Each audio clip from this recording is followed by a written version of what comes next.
Hola, ¿qué tal? Gracias por acompañarnos en otro video de Tu Psicólogo Te Acompaña. Soy Rodrigo y el día de hoy nos acompañan Esmeralda Conrique, Yaret García y Nicolo Lalde. y ellas nos estarán compartiendo acerca de psicoterapia feminista. Sin más, vamos con el video.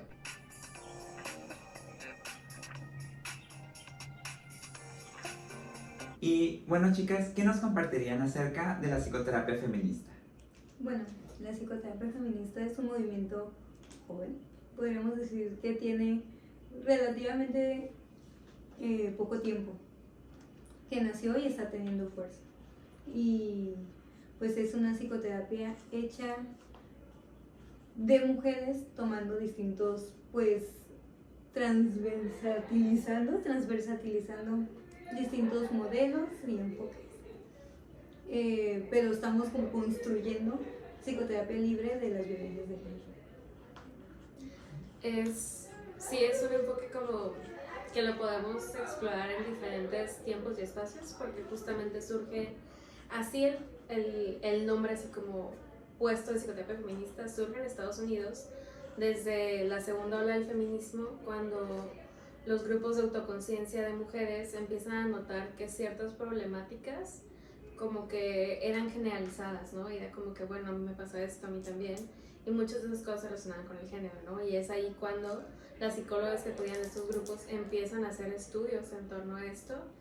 Y en otras partes del mundo, como América Latina, podemos verlo de una forma diferente, donde mujeres feministas, psicólogas, empiezan a integrar diferentes temas en el proceso psicoterapéutico, ¿no? Creo que agregaría que es un modelo que intenta trabajar desde la horizontalidad y visibilizando estas relaciones de poder que muchas veces oprimen a las mujeres en diferentes ámbitos de su vida, e intentar pues que no sea el mismo caso dentro de la terapia que muchas veces en otros modelos se da, ¿no? Y el concepto como tal lo acuña Laura Brown, ¿no? Ella es una psicoterapeuta que trabaja trauma y desde una perspectiva feminista, que en realidad pues no, dentro de la psicoterapia feminista, como hemos platicado, no necesariamente hay como grandes padres o madres, sino que ha sido algo que se ha construido en colaborativo, ¿no? Pero esta definición ella la maneja como un movimiento que crece en la psicología multicultural, en el feminismo y en la psicología de la mujer, y que busca que más allá de individualizar las problemáticas, lo podamos ver como resultado de determinada organización social y trabajar desde un enfoque un poco más psicosocial. Ok. Que, digo, ahorita que mencionas eso me llama la atención de, bueno, quitarle como el foco a un padre, una madre, un autor o desarrollador de tal, sino desde este concepto feminista de la sororidad, hablar de una comunidad que está trabajando para la misma comunidad, ¿no? Esmeralda suele decirnos que nosotras construimos la psicología. O sea, nuestras experiencias son las que comienzan a construir lo que es la psicoterapia y podemos crear espacios seguros y comprensivos con el otro, más allá de las ideas pues que vienen desde los privilegios y desde autores pues que vienen de Europa, de Estados Unidos. O sea, nosotras vamos a intentar comprender en dónde vivimos, desde dónde hablamos, y reconocernos como mujeres y comprender que las personas que vienen a tratarse, que a quienes acompañamos, son las que saben de su propio proceso. Nosotras no vamos a saber más de la otra persona más que ellas mismas. Incluso en una parte de la tesis de Esmeralda menciona cómo la psicoterapia feminista es también un acto político, porque a pesar de que es psicoterapia uno a uno, intenta visibilizar violencias que ocurren allá afuera, ¿no? Y como una de las premisas del feminismo es que lo personal es político, ¿no? Entonces lo que compartimos las mujeres e intentar visibilizarlo y resistir dentro de la psicoterapia es también un acto político. Sí, y que incluso, o sea, es comprender, de repente la disciplina de psicología como se ha construido desde un lugar muy individual, ¿no? Y eso puede impactar en que haya muchos sesgos, ¿no? O sea, si no estamos reconociendo cómo las condiciones de vida que son sociales impactan la salud mental de las personas, termina siendo un lugar pues muy solitario, quizá también para quienes viven con depresión y ansiedad, pensando, por ejemplo, en el modelo social actual, ¿no? Desde esta parte de exigencia, capitalismo, de excesiva productividad, de estar siempre ocupados, todo eso ha conllevado que sí haya más ansiedad, ¿no? Incluso más depresión, o que haya menos tiempo para autocuidado. Y de repente las personas cuando acuden a consulta, a mí me toca escuchar que el motivo es como, es que quiero ser más productivo o productiva, ¿no? Y es como que dices, ay, o sea, todavía más. Y creo que justamente tratamos de poner el ojo en lo externo. También, pues, como profesionales de la salud, nos toca nombrar, ¿no? Como qué cosas de allá afuera están impactando en nuestros consultantes, y que también la terapia no va a suplir un cambio social, ¿no? O sea, buscamos que haya espacios seguros para las mujeres, pero también reconocemos que para que haya una salud mental, pues tiene que cambiar, ¿no? O sea, tiene que hacerse algo contra la violencia, contra las brechas de género. Tenemos que, pues, psicoeducar también, ¿no? Para que haya relaciones igualitarias y no relaciones de violencia donde se ejerza poder sobre otra persona. Okay. Y por ejemplo, con esto que mencionas, ¿qué me podrían compartir de cuáles son los objetivos como tal dentro de la psicoterapia feminista? Es decir, dentro de la consulta, del espacio terapéutico, ¿llegaríamos a un objetivo o algo en específico? Creo que ahí es como, de repente en ciertas corrientes como que se focaliza un tema en la vida de la persona, ¿no? Como la familia, los pensamientos, las emociones. Y desde una perspectiva feminista lo que buscaríamos, pues para empezar el objetivo lo va a manejar la persona que acuda a consulta. En mi experiencia, los temas que me ha tocado trabajar pues ha sido el autocuidado, el tener relaciones igualitarias, validar las emociones, pues de cierta manera el cuestionamiento de los roles de género, la relación con el propio cuerpo, ¿no? De repente podemos introducir conceptos o agarrar conceptos desde del feminismo en la psicoterapia, ¿no? Como la violencia estética, la gordofobia. Creo que también de lo que nos hace mucho hincapié nuestras supervisoras de casos es en este aspecto de empoderar como un objetivo de la psicoterapia feminista, y pues de la autonomía, ¿no? Como fomentar la autonomía, la sororidad, cambiar esta envidia hacia otras mujeres o competitividad por sororidad, ¿no? Entonces, como que esos aspectos que de cierta manera, dependiendo del motivo de consulta, pero se pueden ir fomentando y modelando a través de la psicoterapia feminista. Un poquito como de devolverles el poder que este sistema suele quitarnos poco a poquito, ¿no? A las personas, como reconocer que las personas que vienen a consultar pueden comenzar a crear lazos más seguros, reconocerse como personas políticas, y poco a poquito ir como construyendo y devolviéndole a la persona eso poquito, como ser estos ojos que pueden devolverle y acompañar a la persona de construir algo más ameno y más saludable. También, bueno, creo que, a ver si no me pierdo porque me vinieron dos ideas conforme las escuchabas, ¿no? Y una de ellas es, pues, también el poder no es como que nosotras tengamos ese poder y lo estemos dando, ¿no? Sino que es validar las formas en que la persona ha tenido para resistir ante estas violencias, ¿no? Y aquí dentro del feminismo o también desde las posturas psicosociales se habla de resistencia, no desde esta visión psicoanalítica de el paciente se resiste a darse cuenta y que entonces busco que él comprenda mi visión, ¿no? Como un obstáculo al tratamiento. En cambio, dentro del feminismo, resistencia es como estas formas que la persona ha tenido para sobrellevar o para recuperar el poder sobre sí misma que perdió por alguna violencia o que se le fue quitado. Y entonces viene esta frase de malestar es resistencia, ¿no? Más allá de ver la ansiedad o la depresión como únicamente una patología individual, lo podemos ver que ha sido la forma que la persona ha tenido para pues sobrevivir, ¿no? Para estar en un sistema que violenta, ¿no? Por ejemplo, pues muchas veces, voy a irme a los casos de violencia de género, ¿no? Pero una relación de violencia de pareja, muchas veces las mujeres terminan sin poder reconocer esa violencia, terminan omitiendo, y esto lo hacen quizá no adrede, ¿no? Como el no poder contactar con sus emociones, no poder contactar con el cuerpo, disociarse, Y de repente estos son considerados como síntomas clínicos, ¿no? A disociación, ¿no? Y también creo que más allá de un síntoma clínico lo podemos ver como una estrategia que ella tuvo en ese momento, ¿no? Si yo estoy viendo una violencia tremenda, a lo mejor el disociarme me está evitando poder contactar con ese dolor y es lo que me ha ayudado a sobrevivir, ¿no? Y es poder como reconocer esas resistencias, validarlas, pero también fomentar la construcción de herramientas y estrategias de resistencia que más que vulnerar a las personas les ayuden, les fomenten quizá pues recuperar poder sobre sí mismas, ¿no? Como mencionó Yaret, en el sentido de pues fomentar redes de cuidado mutuo, el fomentar validar las emociones, la conexión con una misma, ¿no?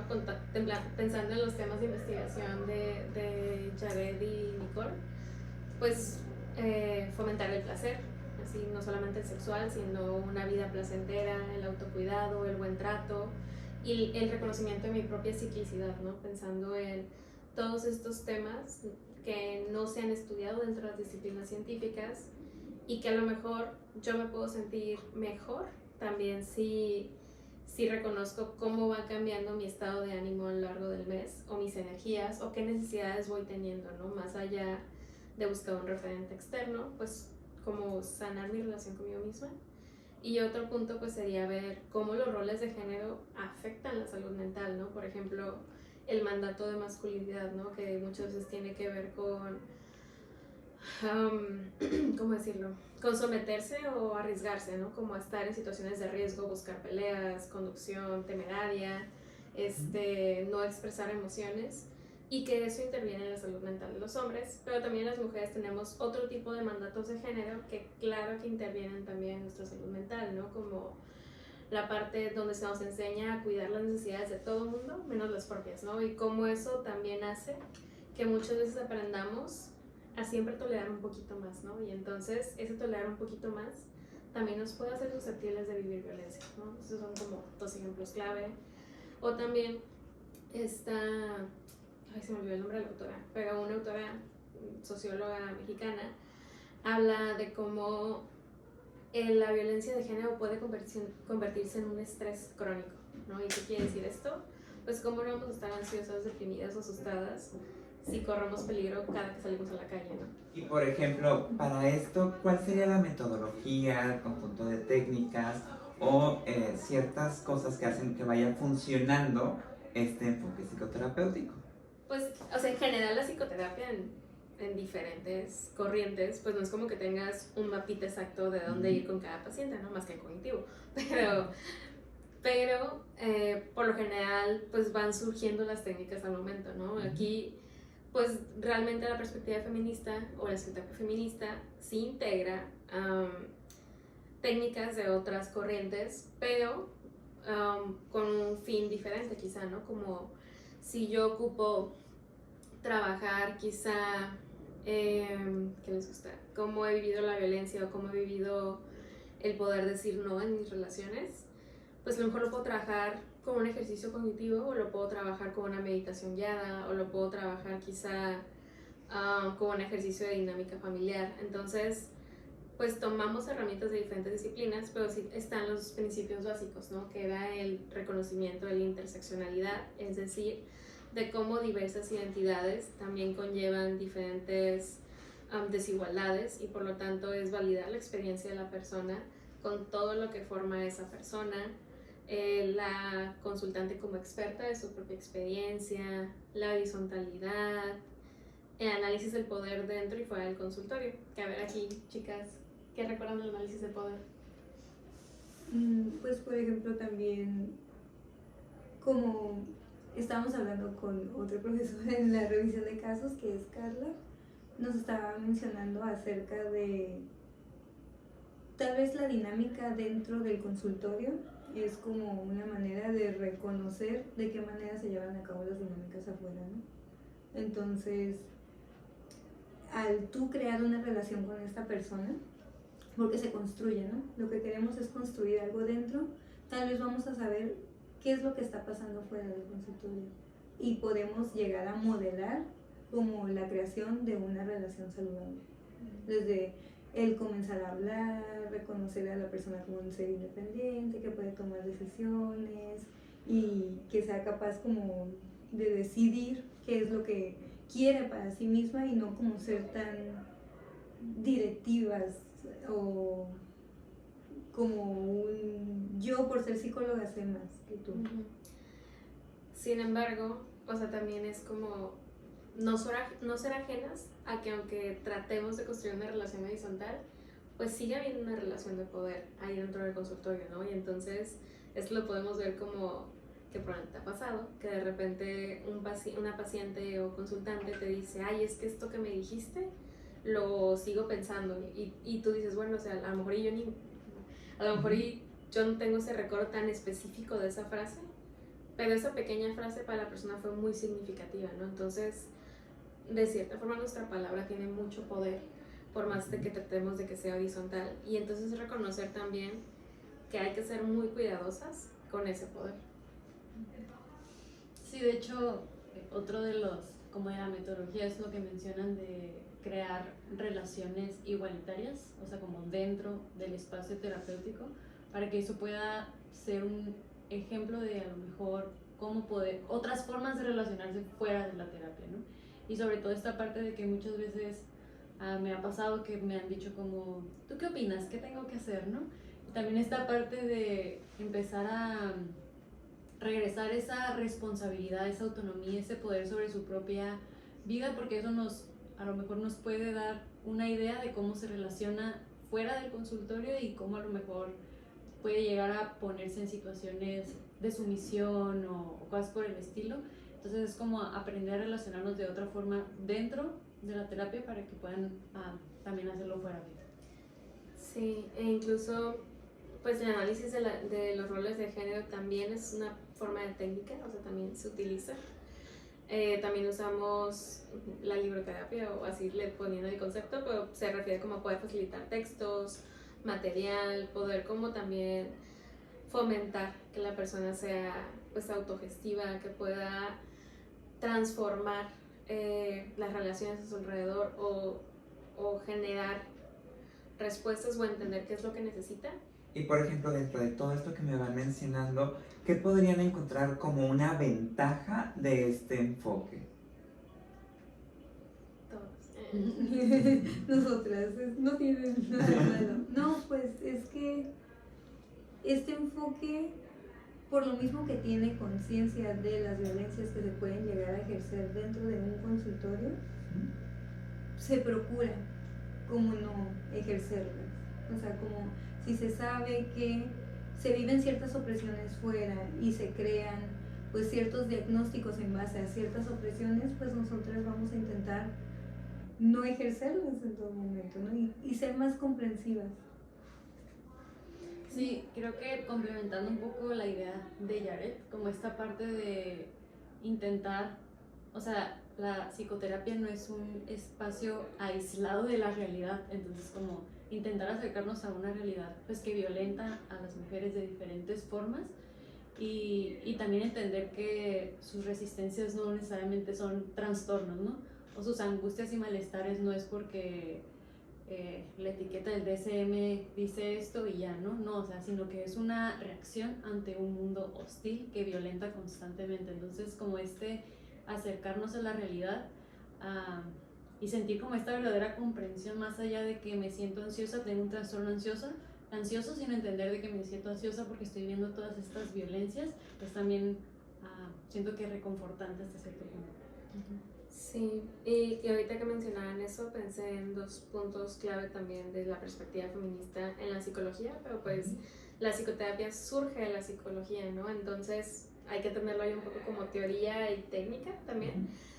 Pero en primer lugar, pues nos alejamos de esa idea de neutralidad, ¿no? La objetividad. ¿Por qué?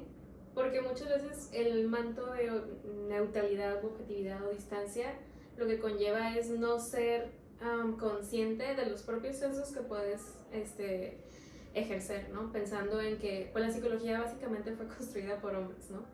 O las mujeres que construían conocimiento dentro de la disciplina científica, pues muchas veces vivieron exclusiones o no se les puso en los libros de historia, ¿no? Entonces, pues realmente los conocimientos que se han construido muchos han sido androcéntricos, ¿no? Centrados en la experiencia únicamente de varones o de varones explicando la experiencia de mujeres, ¿no? Y entonces eso ha conllevado que se asuma que la distancia es lo neutro, cuando en realidad pues es una visión masculina de la disciplina, ¿no? Entonces, dentro del espectro feminista buscamos que obviamente no voy a poner mis ideas sobre la persona, pero voy a reconocer que de mí, de mi identidad, puede conllevar que yo tenga una visión particular del mundo y que por lo tanto pueda cometer ciertos sesgos, ¿no? O sea, no, así que entro sabiendo que tengo una subjetividad y que por más que intente alejarme de ella no lo voy a hacer, y que en cambio esa subjetividad me puede ayudar bastante a comprender la experiencia de la persona, ¿no? Por ejemplo,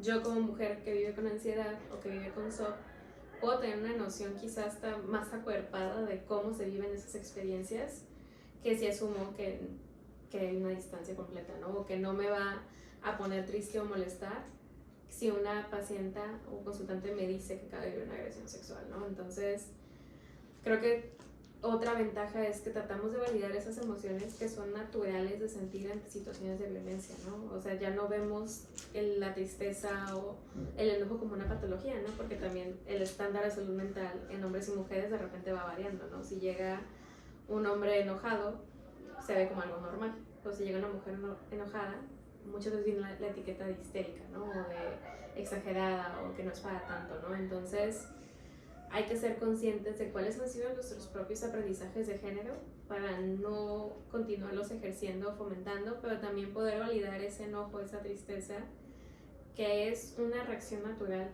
ante una situación social. Que es algo que podemos encontrar muy común, por ejemplo, en la clínica respecto a los mandatos de género, ¿no? Ahorita que mencionabas eso, Sí. me viene, bueno, es más común encontrar dentro de la clínica mujeres deprimidas y hombres con un manejo de la ira muy descontrolado, O adicciones. cuando suele ser, en realidad, van usando extremos, ¿no? A veces las mujeres entran más en contacto con la tristeza para encubrir enojo, y los hombres entran más en contacto con el enojo para encubrir la tristeza, pero desde un mandato de género de, bueno, es que la emoción contraria está prohibida para ti por haber nacido tal o cual, ¿no? Sí, y esto es muy interesante porque justo hay una autora que se llama Lucía Sixia, y ella habla como pues estas diferencias cerebrales que podemos encontrar entre hombres y mujeres, pues muchas tienen que ver con la plasticidad cerebral, ¿no? De cómo se nos ha socializado para actuar de cierta forma, ¿no? O que a las mujeres se nos ha enseñado muchas veces a no establecer límites, y a los hombres les ha enseñado pues quizá a buscar constantemente demostrar ser el más hombre, o a tener que ir a la violencia para demostrar en ocasiones, ¿no? Porque si no respondes la pelea, pues puedes vivir todavía más violencia, ¿no? Entonces, sí, precisamente eso. Por un lado se enseña a no poner, por el otro transgredir, y entonces esta parte como muy social y un tanto patológica pues se va promulgando, ¿no? A través de las generaciones. No, y si le agregamos la heteronorma, todavía más, ¿no? Y el heterosexismo. Ok.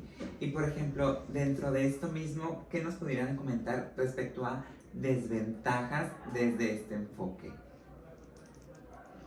Pues yo creo que ahorita, justo con lo que ustedes mencionaban, como esta parte de los mandatos de género para hombres y mujeres, al ser una pues teoría hecha por mujeres para mujeres, donde se pone el foco en mujeres, pero también en hombres y en actitudes violentas o cosas por el estilo, de repente se puede dejar de lado a las personas no binarias, o se puede dejar de lado el ver qué ocurre también con mujeres transgénero, con hombres transgénero, o sea, qué ocurre para ellos en esta cuestión de mandatos de género, de opresiones, de violencias que viven desde otro lado, ¿no? Desde otro punto de vista que pues la psicoterapia feminista no explora realmente. Entonces eso podría ser como una de las desventajas. También otra podría ser que el mismo título, psicoterapia feminista, haga que la gente no quiera acercarse. Haga, dentro de este estigma de que somos las feministas y estos seres que tal vez están muy molestos en todo momento, haga que no se tenga la idea correcta de que pues tal vez queremos construir un espacio seguro, y siga existiendo como esta barrera de como de, oye, ¿me acerco o no? Yo pensé en dos, que fue como, en primer lugar, la falta de teoría que se haya escrito en Latinoamérica, ¿no? Porque entonces podemos caer en lo mismo, porque hablamos de una psicoterapia pensada y escrita por mujeres que visibilice las experiencias de mujeres, pero mucha de esa teoría se ha construido en Estados Unidos, ¿no? Y entonces es como que, bueno, ¿y qué pasa con las mujeres mexicanas? Con las mujeres de frontera, las mujeres de comunidades indígenas, las mujeres migrantes. Entonces, sí falta como mucha teoría en ese sentido, que incluso no es como que, ¿cómo decirlo? Tampoco es como que sus experiencias no existen hasta que no se las escriba en la academia, ¿no? Sino que, pues, falta que en las cartas descriptivas de las universidades pues, se incluyan estos textos escritos por personas que tienen pues, identidades similares, ¿no? A las personas con las que vamos a trabajar. Y eso pues sería una desventaja. Y otra que se me ocurre era pues que también ser feminista no se siente bonito todo el tiempo, ¿no? Entonces es como que hay que ser muy cuidadosas también con qué tanto buscamos reflexionar sobre lo social o sobre los mandatos de género. Porque qué pasa si yo de repente como terapeuta, bueno, no, ¿cómo te lo digo? Puede caer en que también se convierte en un ejercicio de poder, el yo fomentar que tengan mi perspectiva, aunque no lo haga adrede, pero a lo mejor yo tengo una forma de gestionar mi enojo, mi tristeza ante la violencia y la otra persona no, ¿no? Entonces, pues sí debe haber ciertas herramientas de autocuidado que también se desarrollen a la par, ¿no? De cuestionar los roles de género, porque no es tan sencillo, ¿no? O sea, no es lo mismo cuestionar los roles de género para mí, a lo mejor mujer egresada a universidad con un trabajo estable, a una mujer que depende económicamente completamente de su pareja, que no, quizás hasta no habla español, o que no tiene los mismos recursos económicos o materiales, o las mismas redes de apoyo que yo tengo. Y entonces a lo mejor digo, para mí podría ser muy simple, ay no, pues sí, salte de tu relación de pareja, ¿no? Obviamente no se dice eso en consulta, pero pues es un ejemplo, ¿no? Mientras que para ella pues dejar la pareja puede significar dejar todo lo que me sustenta, ¿no? Aunque sea una pareja violenta, porque no tengo trabajo propio, dinero propio, espacio propio, o no tengo quien me ayude en la crianza, ¿no? Que también hablar de maternidad es otro tema, ¿no? De cómo pues hay mucha presión en madres. Claro, que lo van ligando mucho de repente en esto mismo que mencionabas del estrés. Bueno, es que el estrés que se va viviendo no es el mismo. ¿Por qué? Porque un padre que se dedica solo al trabajo se le sigue considerando padre. Pero a la mujer, para que se le considere mujer, tiene que llevar ciertas actividades que de repente no pueden dejar de lado la maternidad. Y es como, a ver, entonces es dobletear turno, porque no solo es en tu horario laboral, es tu horario familiar, tu horario con los hijos y quién tiene que jugar y toda esta parte, ¿no? Sí, incluso el trabajo emocional, ¿no? Porque hay cierto trabajo, hay un capítulo del podcast que a mí me encanta el título porque dice, no es amor, es trabajo, ¿no? Porque de repente las relaciones de pareja o de amistad o familiares se le ha asignado a la mujer el rol de gestionar estas relaciones, ¿no? De ver que la otra persona esté bien, que cómo estás, que hay que hablar esto, que hay que hablar aquello, o dentro de la casa ser el sostén emocional de las demás personas. Y esto pensado en relaciones hetero, ¿no? Ya si hablamos de relaciones de personas del mismo sexo, pues es otro tema también, cómo los roles de género también pueden influir, ¿no? En cómo se construyen las relaciones, y que también la terapia feminista, al contemplar la interseccionalidad, veríamos que la experiencia de una mujer hetero o de un hombre hetero no es la misma que de una mujer que tiene una relación con otra mujer o de un hombre que tiene una relación con otro hombre, ¿no? O sea, sí hay una diferencia, y también es revisar cómo esta misma violencia que se puede vivir por orientación sexual afecta a la salud mental, ¿no? O sea, no es lo mismo, y es validar la diversidad de experiencias.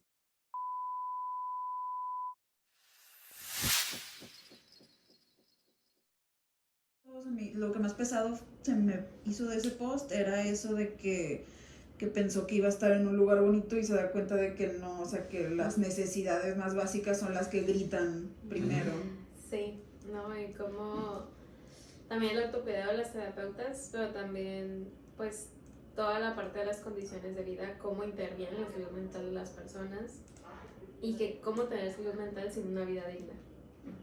Que también es reconocer el privilegio de la psicoterapia realmente no está al alcance para todos y todas. Sí, es elitista. Porque, al final del día, si bien sabe que ciertos enfoques son mucho más burgueses, Hay otros que, independientemente del enfoque, la psicoterapia sigue siendo para una población un tanto reducida por diferentes puntos, ¿no? Por hacia dónde me tengo que dirigir para atenderme, la confidencialidad, el costo de la misma, poder, El Como transporte. el transporte, o sea, en transporte, la sesión, el regreso y las demás actividades. Salir llorando.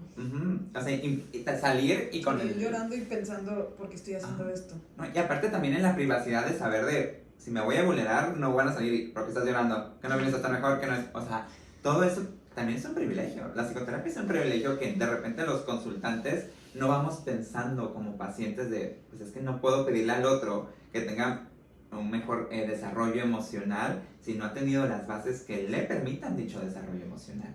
Sí, incluso pues pensé en dos cosas, ¿no? La terapia en línea, de que muchas personas no pudieron tener acceso a ella porque no todo el mundo tiene un cuarto propio, no todo el mundo tiene acceso a internet, no todo el mundo tiene acceso a privacidad, ¿no? O había niños o niñas en la casa corriendo, etc., ¿no? Pero también esto que decías de las herramientas básicas, o sea, de repente creo que como psicólogos, psicólogas, ustedes también ya casi egresadas, pues se nos olvida todo el trabajo emocional que hicimos en la carrera, ¿no? Y que tuvimos 8 semestres de estar reflexionando sobre nuestras emociones o teniendo dinámicas.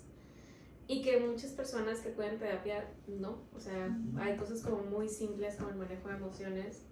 Que en el grupo de psicoterapia me acuerdo que, no sé cómo salió el tema, pero yo les pregunté así como, ¿quién recuerda que de chiquitos les hayan preguntado o les hayan enseñado cómo manejar sus emociones? Que les hayan dicho, oye, está bien sentirte triste, enojado, puedes hacer X o Y para gestionarlo. Y nada más una persona levantó la mano de 20, ¿no? Y entonces, y eso que esa generación o las generaciones siguientes tienen mayor acceso a educación emocional de la que tuvimos nosotros, ¿no? Y estamos hablando aún así del sesgo de qué tipo de población, es decir, son estudiantes de psicología. Sí. Si lo ampliamos a diferentes carreras, ¿cuántos realmente han tenido una integración emocional desde el hogar? El sentido de la antigrita es pues la participación política, ¿no? Como nosotras como terapeutas, o sea, sí hacemos un trabajo en el consultorio, pero también nos podemos quedar calladas ante la injusticia, ¿no? Y se busca nombrar o que haya acción ante estas violencias para que así no tenga que haber personas con depresión o ansiedad por violencia. Y por ejemplo, ahorita mencionabas esta parte de, pues, del tipo de pacientes, ¿no? Diciendo que a lo mejor se podrían sesgar a otra perspectiva si dices, bueno, solo terapia enfocada por y para mujeres, pero ¿qué pasaría, por ejemplo, con consultantes de diferente índole? Es decir, hombres que empiezan a pensar esto de las nuevas masculinidades, a deconstruirse, personas de la comunidad LGBT+, y diferente índole de... ¿Qué nos comentarían respecto a eso desde estos enfoques? Ustedes primero. Sí. Yo creo que ese es uno como de los grandes mitos de la psicoterapia feminista o dudas sobre como solo para mujeres y no, realmente no. O sea, y creo que ya lo mencionó Esmeralda, pero realmente desde cualquier modelo se puede aplicar la perspectiva feminista, ¿no? Y el trabajo con hombres es diferente, sí, pero enfocado, como tú lo mencionas, en las nuevas masculinidades y sobre todo relacionado a esta parte de aprender los cuidados, como el aprender a cuidarse a ellos mismos, a reconocer sus emociones, a expresarlas, a gestionarlas y también el cuidado hacia otras personas, ¿no? Porque es algo que normalmente la parte de los cuidados está relacionado con lo femenino y las mujeres, ¿no? Y las mujeres se encargan de cuidar, se encargan de sostener, se encargan de aguantar, ¿no?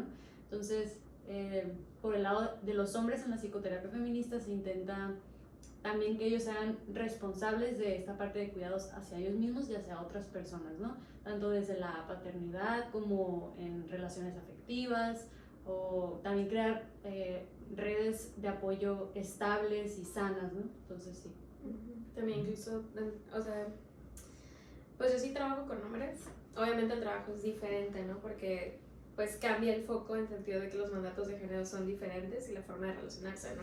Y muchas veces muchos de ellos pues no han aprendido ni siquiera identifican las emociones porque toda la vida les han enseñado a reprimirlas, ¿no? Y también se busca que identifiquen cómo el estar tratando constantemente de ejercer poder o de demostrar su masculinidad también les afecta a ellos, ¿no?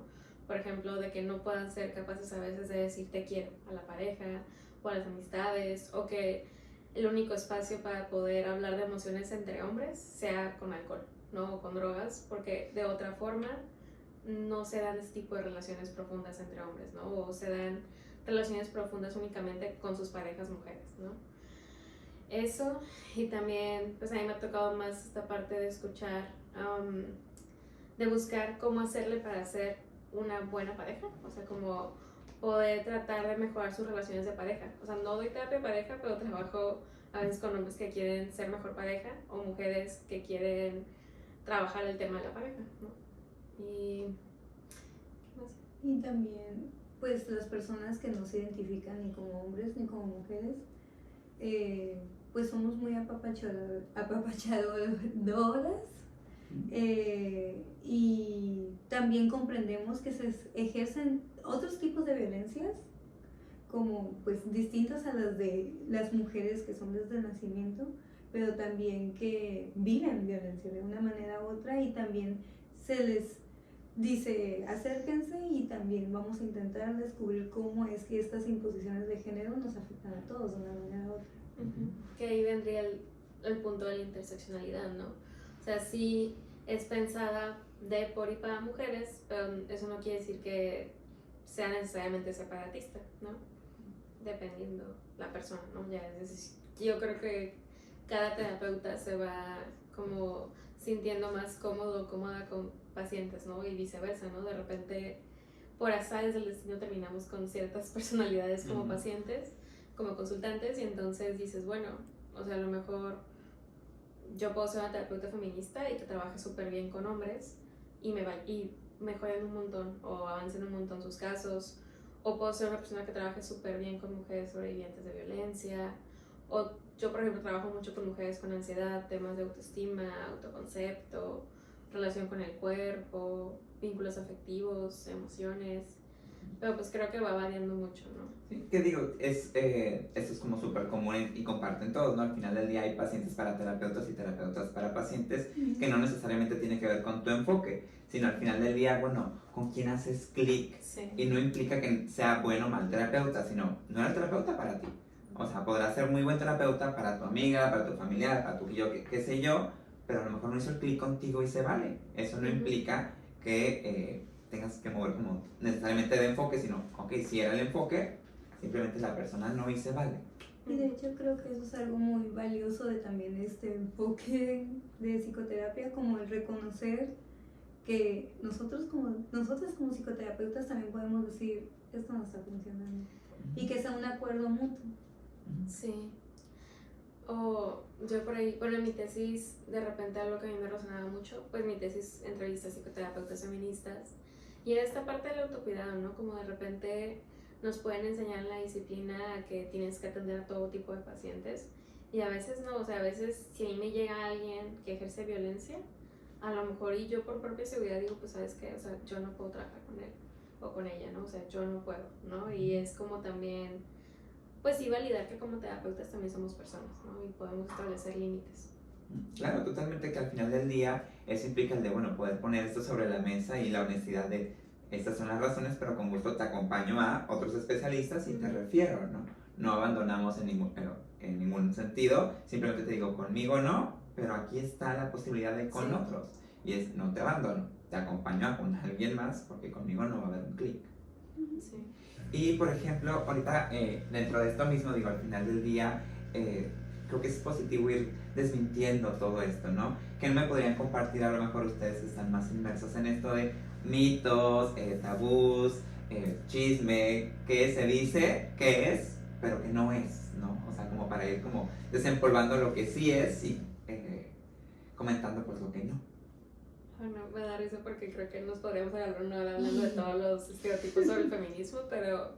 Bueno, pero si nos enfocamos a psicoterapia, a los que tienen que ver con psicoterapia, ¿cuáles comentarían?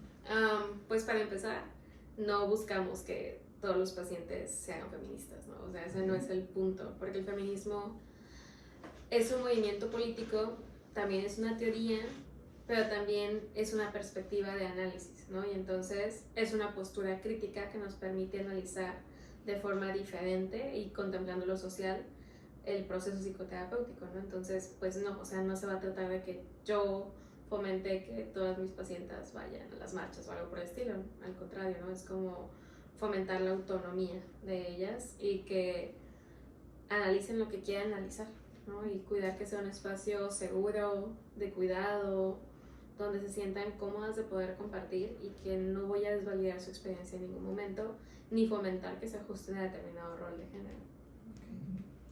Sí, también esa parte yo creo que a lo mejor muchas mujeres pueden llegar a pensar que por ser psicoterapia feminista y a lo mejor yo estoy viviendo violencia en una relación, violencia de género, y voy a ir y me van a decir, porque es feminista, como amiga, date cuenta, sal de ahí, ¿no? Cuando tampoco se trata de eso, al contrario, es como un acompañar en este proceso y tú me dices para dónde quieres ir y cómo te puedo apoyar desde la ternura, no desde seguir violentando, ¿no? Como si ya es violento pues ciertas actitudes fuera, llegar y yo decir, imponer lo que se supone que debe de hacer cuando a lo mejor no es el momento, no es el tiempo para ella en específico, pues también esa parte, ¿no? Como no es como que odiamos a los hombres y queremos que los dejen, ¿no? Entonces, sí, también eso. No revictimizar. Ajá, no revictimizar. ¿Qué más? De los tabúes. Pues ya mencionamos lo de que sí es solo para mujeres, pues no. Que quien gusta acercarse y comprender, también como que el pensar en que es feminista es como, sí, es una charla, ¿no? O sea, es que yo creo que es importante que se tome en serio. Al ser tan libre y como de tomo esto de este proceso, tomo esta técnica de acá, como darse cuenta que hay como, al no ser tan estructurada no significa que no funcione, que no sea válido. O que no tenga un sustento teórico. Ajá. Se está construyendo, ¿no? O sea, tal vez apenas se está construyendo, pero la ternura, o sea, el que vengan desde estas ideas contrarias a lo que como de racional, objetivo, diagnóstico, no significa que no sea una psicoterapia funcional y que puede favorecer en la vida, y creo que es a veces lo que se necesita. Y chicas, como recomendación, algo que pudieran compartirnos a las personas que nos están viendo sobre cómo instruirse o adentrarse sobre psicoterapia feminista. Se puede ir buscando la información desde leer a Laura Brown. Marcela Lagarde es básica, ¿no? Para comprender también pues el trabajo de la autoestima, las relaciones de pareja. Coral Herrera también me ha gustado mucho porque es muy, pues de una forma muy coloquial, trabaja los temas del amor romántico. Y pues sí, creo que ahorita ellas se me ocurren. Pues a mí como me interesa mucho el área de placer y de sexualidad, Sí. quiero recomendar a Fina Sam. Sí. Ella está muy suave. Y pues yo creo que también es importante a lo mejor salir un poco de la teoría y también explorar, más bien de la teoría como científica.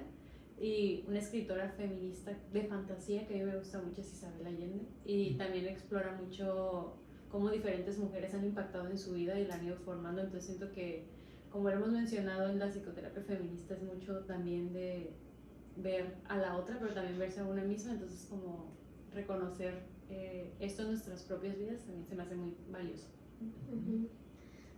Ya de forma coloquial también Rupi Kaur, me gustan mucho sus poemas, están muy bonitos y tratan temas de género, ¿no? Y de autonomía y del cuerpo.